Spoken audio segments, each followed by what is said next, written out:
Fica na paz, meus irmãos. Aleluia, aleluia, glória a Deus. Amados, obrigado, Fabrício. Antes de prosseguir, eu gostaria de lembrar-vos, como o apóstolo Paulo diz, não é pesado lembrar-vos e falar as mesmas coisas, alguns hábitos que nós temos, principalmente nesse primeiro domingo de cada mês, que é a ceia do Senhor. Amém? Quantos querem ceiar? Oh, aleluia! E na ceia nós fazemos duas coisas: trazemos a cesta básica da célula, estou vendo uma aqui, eu imagino que talvez você vá levar lá no seu prédio, naturalmente, porque esse aqui é uma reunião da cidade, mas eu gostaria de te dar uma recomendação. Olha o que eu faço. Está aqui o meu produto da cesta básica lá da minha célula. Então, no primeiro dia na primeira semana, que vai ser a célula dessa quarta-feira, nós distribuímos o quebra-gelo. E o quebra-gelo são os produtos da cesta básica. E aí, uma irmãzinha, uma adolescente lá da cesta, ela distribui, faz os papéis e sorteia. E aí, nós levamos o produto e você tem que dar um contexto bíblico para o produto que você vai levar. É o quebra-gelo. Aí toda semana alguém pega e fala. Então, por exemplo, eu fui dessa vez o irmão café. E aí o que eu levei? Eu levei o bom aroma de Cristo. Não é assim que a Escritura diz? Que nós, somos feitura dele para levar o bom aroma de Cristo. Por isso que eu comprei um café bom. E aí eu falei, olha, o que queima por dentro, cheira por fora. Quando você faz o café lá na casa, a casa inteira não fica cheirando? Assim é você que destila, o bom perfume de Cristo. E aí você faz o quebra-gelo e já monta a cesta básica. Quem entendeu? Então faça isso. É só uma dica aí do momento aí da visão. Você pode fazer isso na sua célula, não fica pesado para ninguém. E outra lembrança é que no dia da ceia é dia de dar presentes. Você lembrou disso? Lá em casa nós praticamos. O Vitor já deu o seu presente do mês? Já deu um presente para o irmão? Cadê? Mini, você deu também? Já. Pai, estou ocupado aqui. E eu também trouxe uma gravata. Quem quer uma gravata? Deixa eu ver. Pastor David, vem buscar. Pastor David usa muita gravata. Eu não uso muita gravata, mas essa aqui, por sinal, eu nunca usei. Novinha. Tá bom? Recebe aí. Pastor David é outro pastor que está aqui nos visitando. Fica à vontade. Olha aí, você no dia da ceia, traga presente para os irmãos. É coisa sua. Se você quiser ir lá comprar, fica à vontade.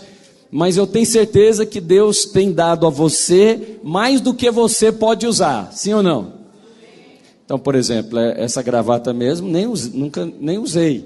E aí eu falei, o que eu vou levar lá para os irmãos? Então, isso é só para praticar a generosidade. Fala para o irmão que está do seu lado, você é generoso, irmão. Eu te conheço, fala para ele, você é generoso. Aí alguém vai falar, então pode me abençoar, ainda dá tempo. Traz presente à noite nos cultos dos irmãos, tá bom? De vocês. Vocês podem fazer isso, tá bom? Aleluia. Por favor, coloque em primeiro livro de Samuel, capítulo 17 e o versículo 23. Primeiro livro de Samuel, capítulo 17 e o versículo 23. Vamos compartilhar a palavra do Senhor? Lembrando os irmãos que nós temos a palavra compartilhada no nosso canal, Videira Belo Horizonte, lá no YouTube. E hoje à tarde já vai estar disponível lá. Amém? Eu sou Divino? Divino é do Ministério da Palavra aí. Ele compartilha para que todos os pastores, obreiros, hoje mesmo à tarde você já tem disponível, você já tem o texto aí da pregação, já tem a revista, mas terá também o áudio lá no canal. Isso é maravilhoso, não é? E eu queria que você se inscrevesse no nosso canal, porque nós estamos quase chegando nos 3.000 assinantes lá. Isso não é incrível? Tem quase 3.000 pessoas que estão interessadas em ouvir a palavra de Deus. Quer pregar daqui, hein? E o tesouro está na casa, aleluia. Você está aqui ouvindo a palavra de Deus. Vamos orar então para que o Senhor fale conosco nessa manhã, mais uma vez. Coloque a mão no seu coração e diga assim: Senhor Jesus, eu creio que o Senhor me trouxe aqui para me abençoar. E eu creio que o ministério é para me abençoar. O Senhor me deu um serviço, um ministério na casa de Deus, e eu sou abençoado por esse ministério, em nome de Jesus. Aleluia, aleluia, aleluia. Só uma dica aí para os pregadores, aconteceu comigo, tá? E uma ocasião eu fui ministrar lá na Videira, em Goiânia. Eu era pastor lá, e o pastor Luiz me convidou para ministrar no culto domingo pela manhã. Ele me convidou várias vezes, algumas vezes eu preguei, outras não. Porque ele falou assim: Zé Mar de Freitas, hoje eu vou pregar. Eu falei: sim senhor, claro, fica à vontade. O esboço já estava igual esse aqui, né? Preparado. Aí eu falei: depois o irmão tem outra oportunidade. Eu falei: aleluia. O Senhor já estava me treinando, né? E aí, a ocasião que eu fui realmente ministrar, eu peguei o meu computador, coloquei assim no púlpito. O púlpito lá naquela ocasião era bem grande, hoje é um desse aqui. E quando eu liguei o computador, o que aconteceu? O computador não ligou. E aí eu orei um pouco mais. Vamos orar a igreja, aleluia. Não falei nada, é claro, que a luta é aqui, né? E aí eu tentei novamente, repreendi ali todo o demônio multimídia que existe em todos os ministérios, essa resistência. E aí o computador ligou, aleluia. E eu comecei a pregar, só que estava chovendo muito lá fora. Quando deu um relâmpago, irmãos, o computador quase que explodiu. Ele estava ligado na tomada e ele, pum, desapareceu. Falei: Jesus Cristo, é agora que a palavra vai se cumprir. O homem sábio tira do baú, do tesouro, coisas novas e coisas velhas. Falei: vamos ver como é que está esse baú aqui agora. Então, por que eu estou te falando isso, pregador? Para você não esquecer do papel. Amém? Você fala: não, pastor, que bobagem. Eu faço no iPad, no computador. Então vai. Aí espero que um dia você lembre da minha recomendação. Então, deixa aqui, porque a Bíblia diz que está escrito. E lá no livro, no céu tem um livro escrito, o nome daqueles que foram salvos. Lá não tem um computador escrito, não é verdade? Lá tem um livro. Mas se você quiser usar só o computador, use, é só uma precaução. Primeiro livro de Samuel, capítulo 17, a partir do versículo 23, eu quero falar então sobre Golias. Mas eu quero falar, essa história, esse texto é bastante conhecido. Você sabe a batalha de Davi e Golias, e os filisteus e o povo de Israel. Mas eu queria dar a você e a nós uma perspectiva da palavra. Como eu lhe disse, esse mês de julho nós vamos pregar e ministrar sobre a importância da palavra. E essa guerra que aconteceu aqui foi uma guerra de palavras. Foi uma arma que não é de bronze ou de aço, é uma arma invisível, mas que você tem e que nós deveríamos usá-la todos os dias em nome de Jesus. Fala comigo: eu creio que há poder na palavra de Deus. O Evangelho é o poder de Deus. O poder de Deus não é uma estrutura humana. O poder de Deus é o Evangelho. Por isso, não dê muito valor àquilo que a Bíblia não valoriza. E a Bíblia não valoriza muito estrutura. Haja visto que a igreja primitiva não tinha essa estrutura que nós temos. Ela se reunia nas catacumbas, nas chamadas células. 80% do Império Romano era constituído de escravos. E esses escravos foram se convertendo ao cristianismo. E quando é que eles se reuniam? Se as catedrais começaram a partir do 3º século, com a suposta conversão de Constantino. Eles se reuniam, os escravos, nas catacumbas. secretamente, aproximadamente 5 da manhã, antes que os senhores acordassem, eles se reuniam para compartilhar. Tinha a palavra escrita como nós temos hoje? Não. Então o que eles faziam? Era um compartilhar oral. Eu imagino que era mais ou menos assim. Chegavam lá 2, 3 escravos, não eram muitos, dependendo do tamanho da casa, para a reunião tinha que ser em silêncio. Você acha que tinha louvor como nós temos hoje? Não. Qual era a estrutura então? Eles tinham estrutura de instrumentos? Estrutura de prédios como esse? O que eles tinham? A palavra. A palavra transmitida pelo testemunho de Cristo e dos apóstolos. Então eu imagino que ele chegava e compartilhava assim: irmãos, vocês ouviram, vocês se lembram do que o apóstolo João disse? Aí um irmão, eu me lembro de uma pregação que ele fez, assim, assim, assado. E aí o outro falava, olha, eu também agora me lembrei da palavra que o Senhor Jesus disse. E eles compartilhavam rapidamente. E sabe o que eles faziam no final? Eles ceiavam toda a reunião. Era isso que nós deveríamos fazer. Convencionou-se que a ceia é uma vez por mês. Mas se você quiser fazer a ceia lá na sua célula ou na sua casa outras vezes, você pode fazer, amém? Você pode ceiar com a sua família. Naturalmente aqui eles são batizados, é uma igreja evangélica. Mas os irmãos faziam todos os dias. E eu creio que essa foi uma das razões que a igreja conquistou todo o mundo antigo. Eu queria compartilhar então com você que você tem um ministério oculto diante de Deus. E esse ministério é a sua vida devocional.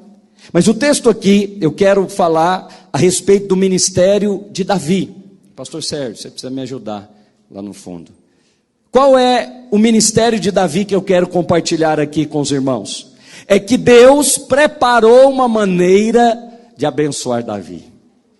Eu não vou ler, porque há muito que eu quero compartilhar, mas você sabe da história, que Davi estava na casa de Jessé, seu pai. Samuel foi visitar o profeta, e nem chamaram Davi. Mas Davi não ficou amargurado com isso. Quantos já leram Davi reclamando do seu pai? Meu pai nem me chamou. O profeta veio aqui, em casa, e ele ficou amargurado lá no campo, fazendo hinos de amargura contra o pai. Alguém já leu isso na Bíblia? Eu penso que Deus estava observando Davi. Quando Davi foi rejeitado, ele não ficou amargurado, ele louvou a Deus. Presta atenção. Quando Davi foi rejeitado pelos da sua própria casa, seus pais, seus irmãos, ele não ficou murmurando ao Senhor, dizendo, Senhor, eu fui esquecido pelos meus. Não, sabe o que ele fez? Ele louvou a Deus. Agora tem uma outra ocasião, que eu também queria destacar, que Deus estava observando Davi. Fala para o irmão que está do seu lado, Deus está te observando. Quando você ouve isso, Deus está te observando, qual que é o primeiro pensamento que vem quando você ouve isso? Quando você fala, ou quando eu falava, ou ouvia isso, a primeira sensação que vinha, não é uma sensação muito boa, não é verdade? Quando você ouve, Deus está te observando, o que vem após essa observação? Provavelmente um juízo, não é? Ou cuidado, não é mais ou menos assim? Mas em nome de Jesus, a nossa mente é renovada pela palavra. Hoje, quando você ouve, Deus está te observando, eu creio que você já mudou o seu pensamento. Eu creio que você já pensa, Deus está planejando me abençoar. Pastor, Deus está me observando? Aleluia! Eu não vi nenhum aleluia. Então provavelmente a mentalidade ainda tem que mudar um pouco. Porque quando você ouvir, olha, Deus... Imagina se você ouvisse, Deus está te cercando. O irmão já falava, cruz credo. Meu Deus do céu, o que vai acontecer? O que eu fiz de errado? Geralmente é assim ou não, meus irmãos? Confessa. Só 2 confessaram. Você não quer confessar não, mas geralmente é assim. Aleluia. Geralmente é assim a nossa mente. Mas hoje eu queria que você observasse a pregação de Golias. Aqui nós temos duas pregações. Nós temos a pregação de Davi e nós temos a pregação de Golias. As armas usadas aqui foram armas espirituais. E são as mesmas armas que nós temos disponível. Feche seus olhos. Espírito Santo, revela-nos a tua palavra. Muda a nossa mentalidade. Coloca a mão assim na sua mente, pede para o Espírito Santo trazer revelação da palavra à sua mente. Peça que ele mude essa mentalidade de condenação, de acusação e de medo, para uma mentalidade de restauração, de justiça e de bênção de Deus. Cristo Jesus, derrama sobre nós nessa manhã espírito de sabedoria e de revelação para aprendemos do Senhor, em nome de Jesus. Diga, o ministério é para me abençoar. Sabia que a palavra ministério é diaconia ou serviço? Então, preste atenção, estou falando de Davi. Deus então planejou um serviço para abençoar Davi. Esse serviço veio através de alguém, veio através de Jessé. Deus também planejou o mesmo a seu respeito. Ele planejou abençoar você. E para isso ele te deu um diaconia, um serviço, um ministério na casa de Deus. Por isso na videira, cada crente é um. Se ele é ministro, ele tem algo para ministrar. Portanto, ele tem um ministério. Por que, talvez você não compreende bem, por que nós pegamos no pé dos irmãos para desempenhar o ministério? Ou ensinamos, insistimos, que cada crente é um ministro. Ou seja, cada crente tem um ministério. Pastor, mas eu não tenho esse ministério pastoral. Tem. É que você acha que o seu ministério pastoral é um ministério de pregação, né? Não. Quando o líder de célula, quando os irmãos da célula estão lá na célula, ou no trabalho, ou na família, cuidando da vida uns dos outros, em Cristo Jesus, o que ele está fazendo? Ministério pastoral. Tem alguém comigo ou eu estou sozinho? Quando alguém, como lá na nossa célula, na célula que nós estamos liderando, a nossa anfitriã, lá no serviço dela, começou a falar de Jesus, porque ela se converteu. E aí descobriu que tinha um crente lá, 7 anos, nunca soube que ele era crente. E aí ela falou, uai, fulano, você é crente? Ele falou, eu sou. Aí ele até admitiu, eu sou um crente 007. O que ela estava fazendo nesse momento? O trabalho de um evangelista. Ela estava evangelizando. Diga comigo, ministério. É claro que nós temos ministérios específicos, como o meu, por exemplo. Eu fui chamado ao ministério da palavra, mas cada crente é um ministro. Diga, cada crente é um ministro, é um sacerdote. O que o sacerdote faz? O sacerdote ministra de Deus para o povo e ministra do povo para Deus. O nome disso é serviço, do grego diaconia, ministério. Agora preste atenção que eu vou falar. Deus está interessado apenas no seu serviço? Novamente, Deus está interessado apenas no seu serviço? Se assim o fosse, você seria um mero trabalhador. Era melhor ele contratar, não é verdade? Era melhor ele fazer uma série de robôs, ou criar seres que vão trabalhar para ele. Mas ele não o fez. Ele deu ao homem o livre-arbítrio, o livre escolha. Então, é importante o serviço que você faz para Deus? Sim ou não? A questão é, o que ele quer através desse serviço? É isso que eu vim pregar para você. Através desse serviço, ele quer abençoar você. Você é o primeiro a ser abençoado através do ministério que Deus te deu. O ministério então é para abençoar você. E quando eu falo ministério, logo vem na cabeça dos irmãos, prédio de igreja, com o nome videira lá na porta e um cachinho de uva.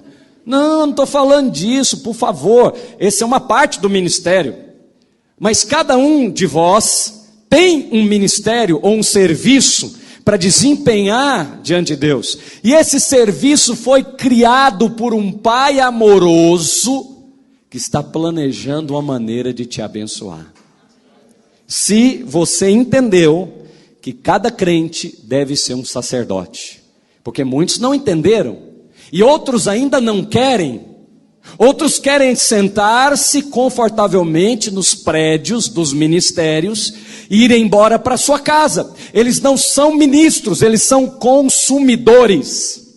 Eles estão assalariando pastores para pregar-lhes o evangelho, e eles irem para suas casas, e trabalharem, e comprarem coisas, e terem famílias, e morrerem. Os irmãos estão me entendendo?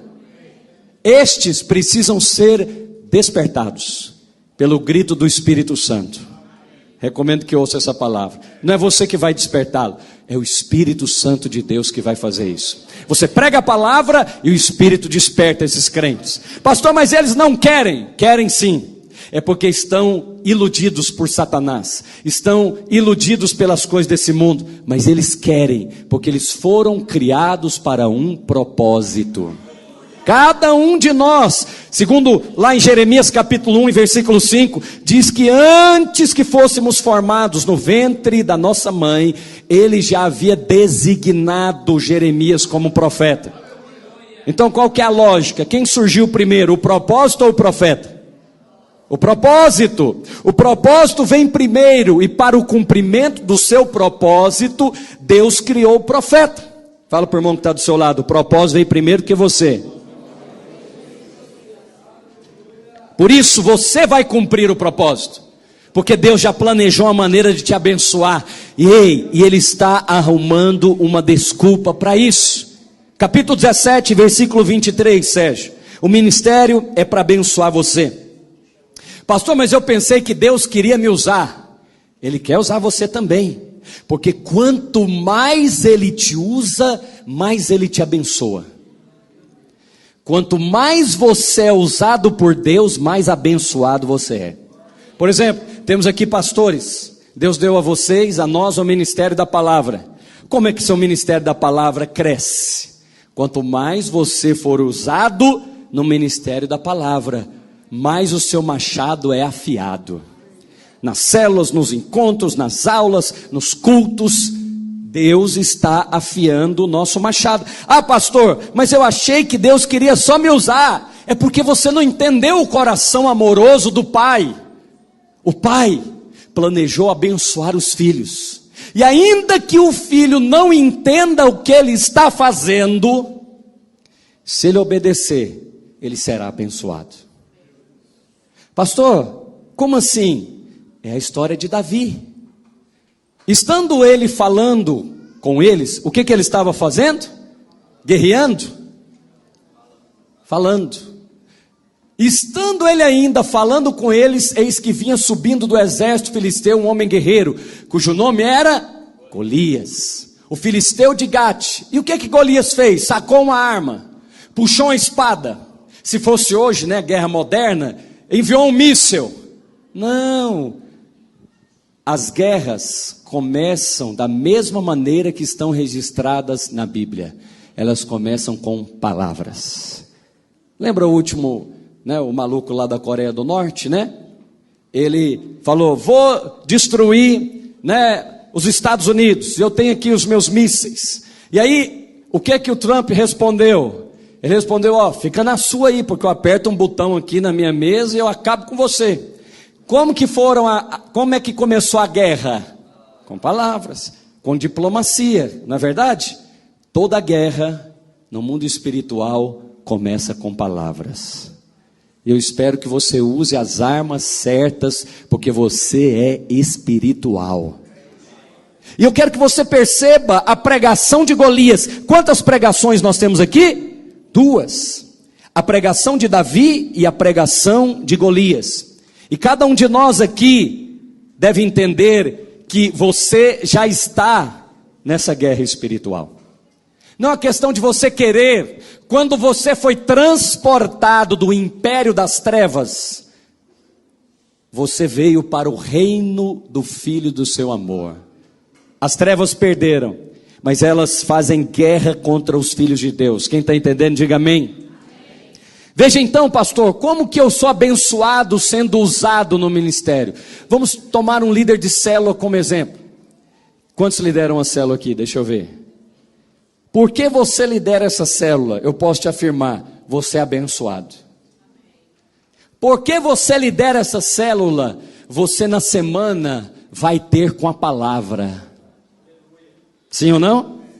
Por que você lidera essa célula? Você está aprendendo planejamento.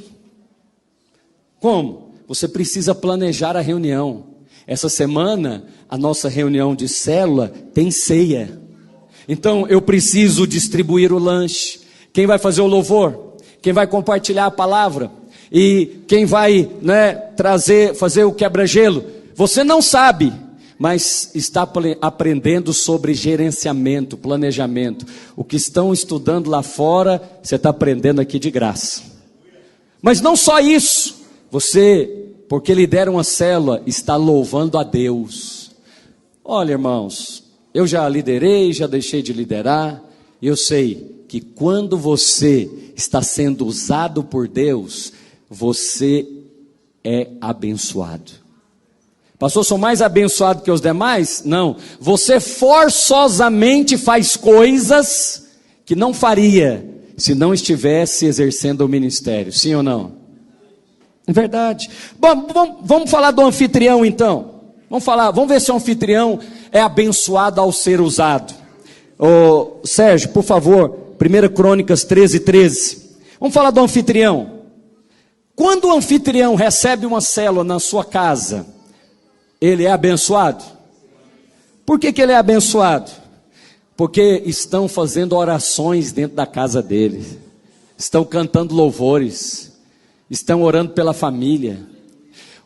O marido ímpio está lá dentro assistindo o jornal, e na sala de estar dele tem uma célula poderosa. Ele está lá no quarto dele, ignorando completamente o motivo religioso lá na sala, mas o Espírito Santo está permeando toda aquela casa. Você quer que eu te dou o nome? A Silvia Siqueira era a líder de célula quando eu me converti, e o marido dela, o Luiz, estava lá dentro, na sala, assistindo o jornal. O homem se converteu. Sabe por quê? Porque o anfitrião é abençoado. A casa dele é abençoada. Bom, e você pode ler lá, que Davi trouxe a arca para a casa de quem? Obed-edom, 1 Crônicas 13:13. E o que aconteceu na casa de Obed-edom, segundo as escrituras? Ela foi abençoada. Olha só, assim ficou a arca de Deus com a família de Obed-edom, quantos meses? Só 3. E a Bíblia diz que o Senhor abençoou a casa de Obed-edom e tudo quanto ele tinha. Quantos querem uma célula na sua casa? Eu estou dentro, lá em casa tem célula. Todas as casas tivemos, que eu já aprendi. Quando eu ofereço os meus bens, lá de Provérbios 3:9. Coloca aí, oferece ao Senhor os teus bens e as primícias de toda a tua renda. Você vai ser abençoado. Então o ministério é para fazer o quê? É só para usar você? Diga comigo, ministério é para me abençoar. Pastor, mas eu ainda não entendi. Eu vou falar com você. É interessante que quando Golias chegou e começou a pregação dele, vai para o 17, Sérgio, capítulo 17, versículo 3. Disse o filisteu: hoje eu afronto as tropas de Israel. Levantou o escudo. Puxou a espada. Qual arma que ele usou? E a arma que ele usou para afrontar o exército de Israel era a palavra. Qual arma que você deve usar para afrontar o inimigo? A palavra. A palavra. Então aqui temos duas pregações, a pregação de Golias e a pregação de Davi. E Golias começou a pregar e a dizer: hoje eu afronto as tropas de Israel. Ele estava afrontando o exército inteiro ou ele estava afrontando apenas o rei? Estava afrontando quem? Fala comigo, as tropas. Mas olha o que ele vai pedir. Continua aí, Sérgio, por favor, versículo 10. Ele vai pedir um homem. Dá-me um homem. Dá-me um homem só. Olha, que coisa interessante. Preste atenção. Aqui é um princípio para abençoar você. Quando Golias quer afrontar a igreja, ele geralmente pede um homem só. Quando Golias quer acabar com a sua família, afrontar a sua família, ele às vezes ataca uma pessoa lá dentro. É o princípio do representante. Por quê? Porque ele está dizendo: se eu afetar um, eu vou afetar toda a tropa. Como assim? Eu venho aqui, muitos irmãos estão trabalhando aqui nos aplicativos, né? Aí, de motorista. E aí, o que se ouve quando você vai trabalhar com um aplicativo ou fazer qualquer outro negócio? Você ouve duas pregações. Fala a pregação de Golias e a outra pregação, a pregação de Davi. Aí vem os pregadores de Golias e falam assim: não, eu conheço um homem que está trabalhando, não está dando nada, não está ganhando nada, olha só prejuízo, e é horrível, e teve que já devolver o carro, lá. Aí o que ele faz? Ele afronta todo o exército com exemplo de um homem só. Quem está me entendendo?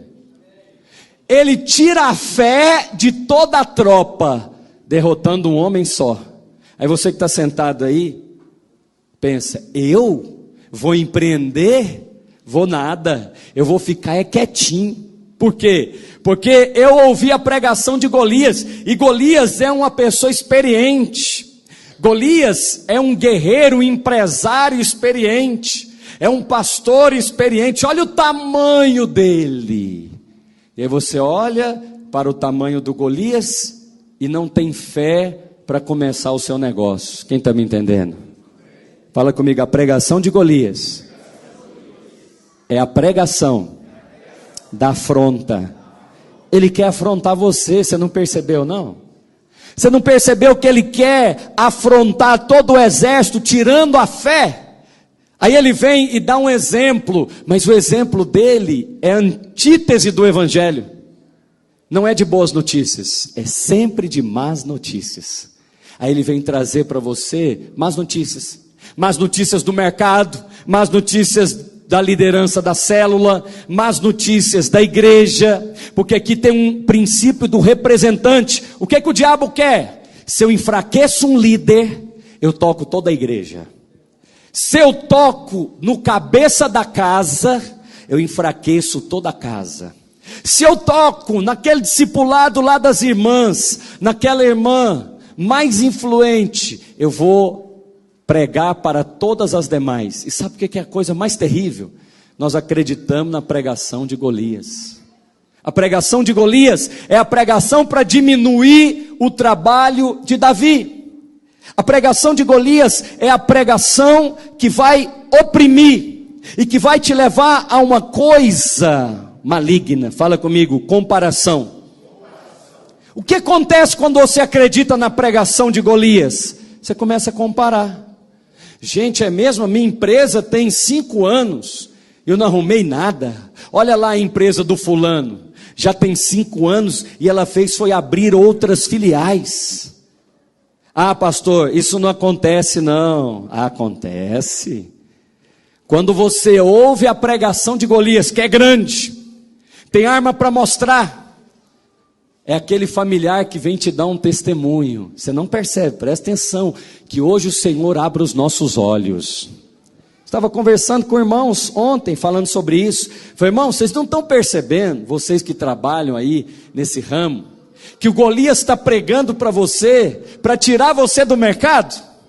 É menos um, freguês. É menos um, mas você está acreditando na pregação do Golias. Você deveria fazer como Davi. Quando alguém chegou para pregar a mensagem da condenação e da afronta para Davi, o que ele fez? Ignorou. E o duro é que era o irmão mais velho. Aí nós temos aqui uma pregação do diabo, que é Golias. Nós temos aqui uma pregação de Davi, que é um representante de Cristo, é um símbolo de Cristo no Velho Testamento. E nós temos aqui a pregação de crentes carnais, que é o caso do Eliabe. Com relação aos crentes carnais, você não pode lutar com eles, porque são os nossos irmãos. Mas Golias apresenta do seu esplendor, porque esse é o seu nome. Ele mostra, olha, eu já fiz esse trabalho que você está fazendo, não deu certo. Irmã, desista de lutar pelo seu casamento. Quantos anos você está intercedendo por esse homem, ele não se converte? Pois eu estou olhando aqui para um que veio no seminário de casais e nunca mais faltou. Aleluia. Uma salva de palmas aqui para o meu irmão. Vamos dar palmas para ele. Ser abençoado, meu pizzaiolo preferido. Nunca mais faltou. Veio no seminário de casais e está aí ativado. Porque quem vem no culto domingo de manhã, no meio da Copa, é vencedor. Eu tenho certeza que você vai ser arrebatado primeiro. E se fosse hoje jogo do Brasil, meu Deus, parece que a final vai ser domingo, né, gente? Misericórdia. Já temos que vai ser domingo. Jesus ajuda os pastores. Mas diga assim: eu sou um sacerdote. Mas pode ficar tranquilo, nós vamos ajeitar isso para você.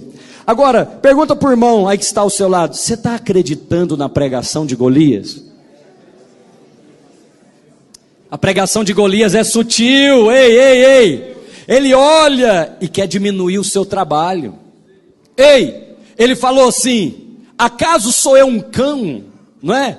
Você vai mandar esse garoto para lutar comigo?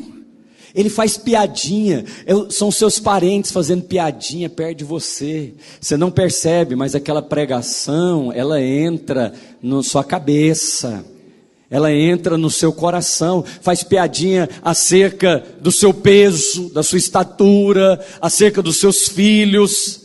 E aí, você não percebe, mas é a pregação da condenação. E eu te pergunto, quem matou o filisteu? Foi um soldado ou foi um sacerdote? Foi um pastor? Quem mata filisteu é sacerdote. Quem mata filisteu não é soldado. Por isso, não procure ser aquilo que Deus não chamou você para ser. Deus chamou você para ser um sacerdote, um ministro. Aonde você estiver, leve as boas novas do evangelho. Você entendeu o laço de Golias? O laço de Golias é assim: me dá um homem só. Eu quero, quando você fala me dá um homem só, você quer o pior ou o melhor? Não é o melhor? Vamos supor, lá na sua corporação lá, doutor, me dá o melhor homem. Eu quero o melhor aí. Você vai procurar o melhor atirador? Você vai procurar o melhor investigador? Ou você vai dar o pior? Olha o que Saul queria fazer e olha o que Deus fez. Quando Golias pediu o melhor, o que Deus deu para ele? O pior. É porque você não entendeu, porque a profissão de pastor naquela época nem homem fazia, era mulher. Raquel era pastora de ovelhas. O que Davi estava fazendo quando Samuel foi visitar a casa dele? Serviço desprezível. Não vamos nem chamar, que aquilo lá é serviço de terceiros. Mulher não era nem considerada naquela época. Então é como se Davi estivesse fazendo um serviço de uma mulher que era desprezível naquela ocasião, nem era contada. Aí quando Golias, o diabo, pediu um homem, o que Deus deu para ele? Aos olhos do mundo, deu para ele o pior, mas aos olhos de Deus, era o melhor que ele tinha. Sabe qual é o melhor aos olhos de Deus?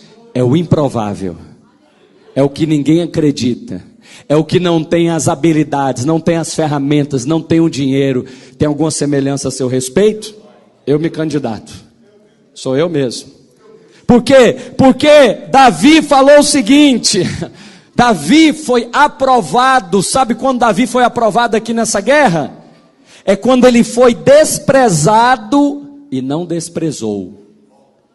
É quando ele foi rejeitado e não rejeitou. Pastor, como é que você sabe que Davi não rejeitou? Porque no dia que Jessé deu a ordem, ele obedeceu prontamente. Está entendendo? Quantos concordam que Davi foi rejeitado? Ele rejeitou? Quantos concordam que Davi foi humilhado? Ele humilhou? No dia que, preste atenção, que eu vou finalizar. Queria pedir para os servos trazerem a ceia do Senhor. O dia que Davi ganhou a guerra contra Golias, não foi no 40º dia que ele foi se apresentar. Foi quando ele estava dentro da casa do seu pai. O que nós pregamos semana passada foi a plenitude do tempo, não foi? Deus estava treinando o garoto, lá nos campos, lá com as poucas ovelhas. Deus estava treinando o garoto quando ele foi rejeitado e não rejeitou. Quando ele foi desprezado e ao invés de desprezar, ele foi para o campo louvar a Deus. Aí sabe quando o dia que Deus falou, chegou a sua hora, Davi? Foi quando Jessé deu para ele uma ordem. Fala comigo, uma ordem. Provavelmente, quando Deus quiser te abençoar, Ele vai dar para você uma ordem. E essa ordem virá através de um Jessé que Ele colocou sobre você. Para os jovens, os pais. Para os empregados, o patrão. Para os discípulos, a liderança. Não sei. Talvez para a esposa, que ele quer abençoar, uma direção do marido. Mas eu queria que você entendesse que o ministério, fala ministério, fala comigo, serviço, é para abençoar você. Quando Jessé falou para Davi levar os pães e os queijos, ou melhor, a farinha e os queijos para os seus irmãos, os queijos eram para o comandante. Jessé era mineiro, ele queria fazer um agrado para o comandante. Falou, não vou chegar lá de mão vazia, vou mandar meu menino. Ele tinha algum relacionamento para fazer isso, mas ele mandou farinha para os irmãos. Ninguém manda farinha para soldado de exército. Soldado de exército é alimentado pelo exército. Não faz sentido a ordem. Davi tinha aproximadamente 17 anos. Quem tem 17 anos questiona até a roupa que você está vestindo. Faz 20 mil perguntas por semana. Questionador, quer saber tudo. Mas o dia que Davi recebeu a ordem de Jessé, ele prontamente obedeceu. Quando Deus quer te abençoar, provavelmente alguém vai dar uma ordem para você, e que não tem nada a ver com essa pessoa. Você acha que tinha a ver com Jessé? Você acha que Jessé tinha ideia do que estava para acontecer? Provavelmente não. Sabe quem estava por detrás disso? Era Deus. Era Deus. Eu posso falar acerca da nossa equipe. A Escritura diz que Jesus encontrou um centurião romano. E quando ele encontrou o centurião romano, o centurião disse: eu tenho um servo enfermo na minha casa. Senhor, eu te rogo que vai lá curar. Aí ele falou: eu vou lá. Aí o centurião falou: não, Senhor, não sou digno que entre na minha morada. Diz uma palavra só e o meu servo será curado. Uau! Jesus parou e falou assim: alguém aqui me lembrou lá atrás do Velho Testamento. Ele falou: porque eu sou um homem sujeito ao... Olha o que o centurião falou. Agora é a pregação do centurião. Ele pregou para Jesus e ele falou: eu também sou um homem sujeito à autoridade. Eu digo ao meu servo: vai, e o servo faz o quê? Mas eu digo ao meu servo: vem. E o que o servo faz? Vem. É isso que alguns também não conseguem entender na videira. Porque eu também digo aos servos: vão, e eles vão, prontamente. Mas também às vezes eu digo aos servos: vem, e eles vêm prontamente. Uma pequena obediência vai dar a você uma grande glória. Quando eu me refiro a servos, eu não estou falando apenas dos pastores. Quero mencionar aqui o Rogério Honorato. Faz assim, Rogério. Rogério Honorato é um discipulador da videira, provavelmente mais antigo que a maioria dos irmãos que estão aqui nesse auditório. E o servo, que não vos chamo mais servos e sim amigos, porque o amigo conhece a vontade do Pai, está de volta a casa. Ele quer apresentá-los depois também com a família. Olha o que o Espírito Santo está fazendo. Sabe o que ele está fazendo? Ele está reunindo os valentes para uma grande conquista. Você quer saber o que está fazendo? É isso que ele está fazendo. Ele está reunindo os valentes para uma grande conquista. Mas irmãos até de outras nações, como é o caso aqui do pastor Ederson, outras cidades, como o caso aqui do pastor Maicon, Ataíde, Sérgio, Companhia Limitada. Talvez você não percebeu ainda que aquela fé do centurião romano é a fé que move as coisas no mundo espiritual. Ninguém entende nada, só Deus é quem precisa entender. Quem precisa entender, quem precisa te ver, já viu. Preste atenção que eu quero finalizar. Fique de pé onde você está.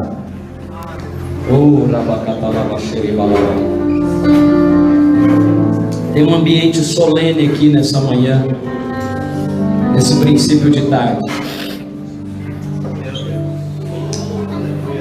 Quando o timing de Deus, ou a plenitude de Deus chegou na vida de Davi, veio através de uma ordem de Jessé. E ele não tinha nenhuma qualificação para entrar naquele exército. Ele obedeceu seu pai e nunca mais voltou para a casa do seu pai. Nunca mais. O pai criou um menino para fazer serviço de mulher, desprezível na época. Mas Deus estava criando um menino para ser rei de Israel. Oh, Jesus!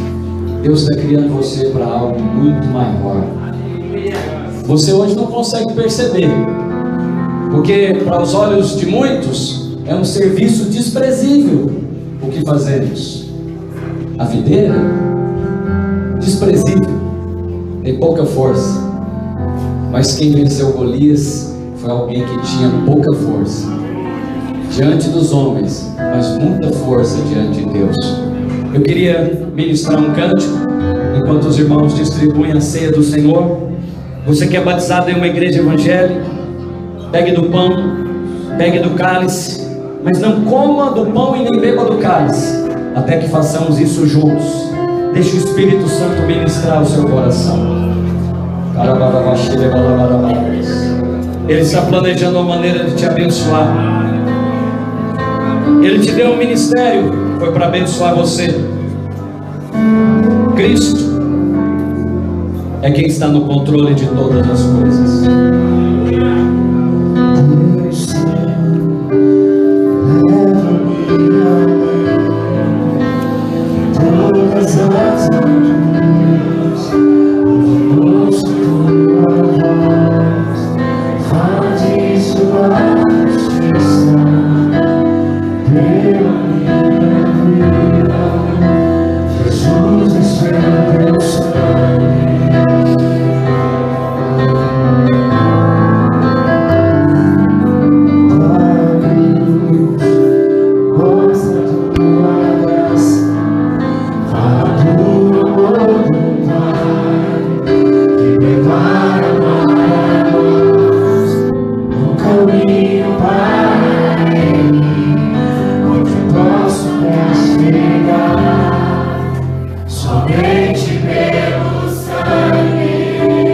Somente pelo quê? Somente pelo quê? Somente pelo quê? Já está disponível para nós em Cristo Jesus. Você já se aproximou, você está mais próximo do que jamais poderia estar antes. Você já está mais lavado do que jamais poderia estar antes.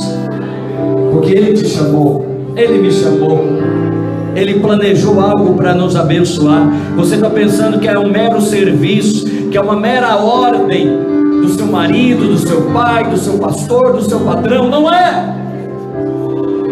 Levar farinha para um soldado não faz nenhum sentido. Davi foi por obediência. E quando você for por obediência, pastor, eu não estou querendo ir, isso aí por sentimento.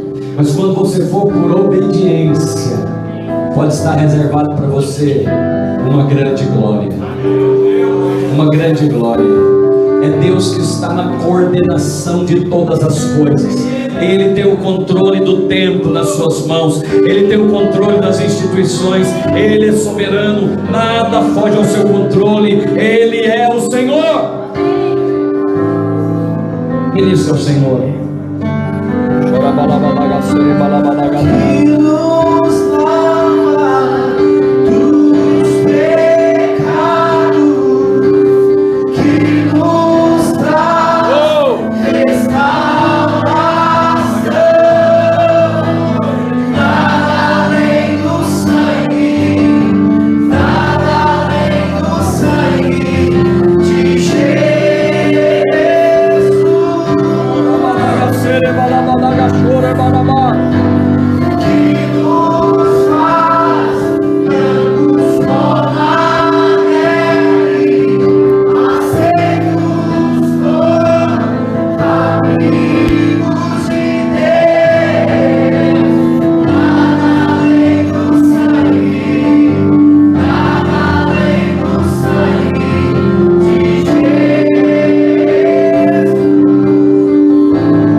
Esse é o sangue da nova aliança.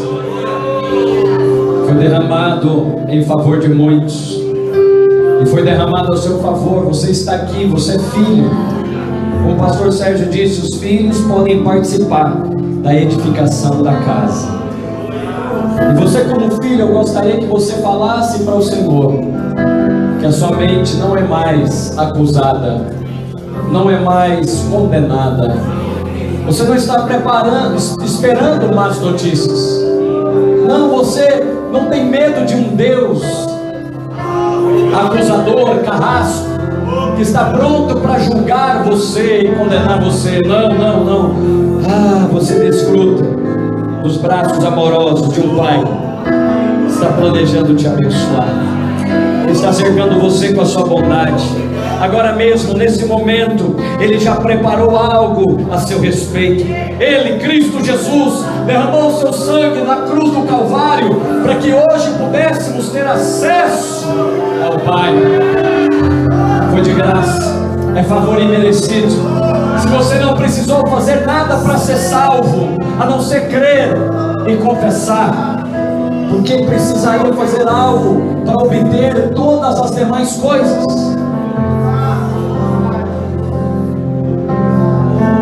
Você precisa crer e confessar. Então creia agora em coisas que você não tinha crido antes. Agora mesmo, diante do testemunho do sangue, creia em coisas que você não havia crido antes e confesse-as. Eu quero ouvir a sua voz confessando coisas que você não tinha crido antes. Talvez você diga: chegou a hora da minha cura, chegou a hora da restauração do meu casamento, chegou a hora da minha prosperidade. Oh, Rabadagassuri andalabaxeri andelebarabarabass. Creia e confesse diante do testemunho do sangue, porque você não precisa nada além desse sangue. Alabadagassuri badagassuri.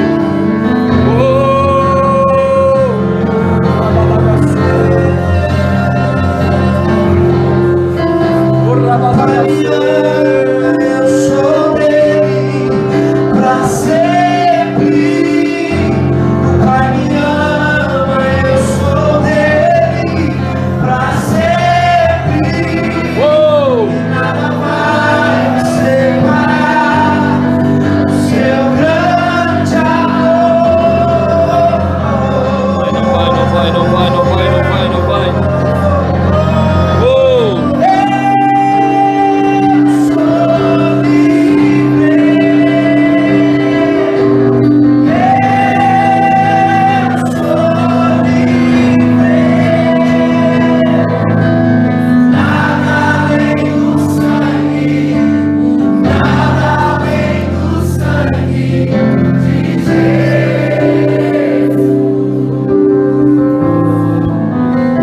Diga assim: Senhor Jesus, eu creio que o sangue de Cristo é suficiente.